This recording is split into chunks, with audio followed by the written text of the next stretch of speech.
আপনারা দেখছেন এখন দৃশ্যমান হচ্ছে সে চলাচলের জন্য এবং রাস্তার রেল লাইন ঠিক করার জন্য সুন্দর একটি পরীক্ষামূলক একটা রেল লাইন এখানে চলতেছে।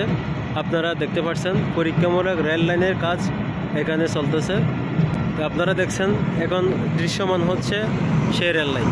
আপনারা দেখছেন এখন এখানে রেল লাইনের কাজ চলেছে। রেল লাইনের বিট, রেল লাইনের যে চলাচলের জায়গাটা ক্লিয়ার করতেছে। আপনারা সরাসরি দেখছেন রেল লাইন এখন রেল লাইন স্টেশনে এই যে রেল চলে যাচ্ছে। আসলে এটা প্রকৃতি কোনো এটা হচ্ছে কি একটা নমুনা রেল।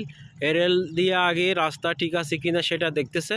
রাস্তা আগে বড় রেল আসার আগে এই রাস্তাগুলো কোথায় কোনো সমস্যা হচ্ছে কিনা সেগুলো চেক করার জন্য মূলত এই রেল লাইনটা টেস্ট করতেছে এখানকার ইঞ্জিনিয়াররা। তো এখানে দেখছেন আপনারা বলখালিতে গিয়ে এটা বলখালি এই যে এটা হচ্ছে রেল স্টেশন।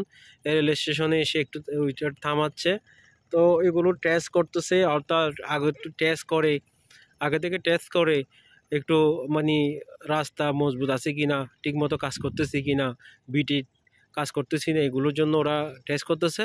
আর ওটা দিয়ে বিভিন্ন জায়গায় ঘোরাঘুরি করতেছে। যেখানে কাজ সম্পন্ন হয় নাই, যেখানে রেলের বিট বসানো হয় নাই, সেখানে ওরা গিয়ে কাজ শুরু করতেছে।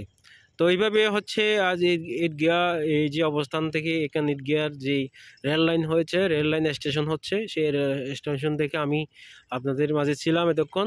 আমি মনসুর আলম। তো আমরা ইনশাল্লাহ আগামীতে নির্ধারিত সময়ে এই রেল লাইন দিয়ে স্টেশন দিয়ে অবশ্যই ঢাকাগামী, চট্টগ্রামে বিভিন্ন জেলার মানুষ এই কক্সবাজার আসা যাওয়া করবে এবং সেটা আশা রাখতেছি।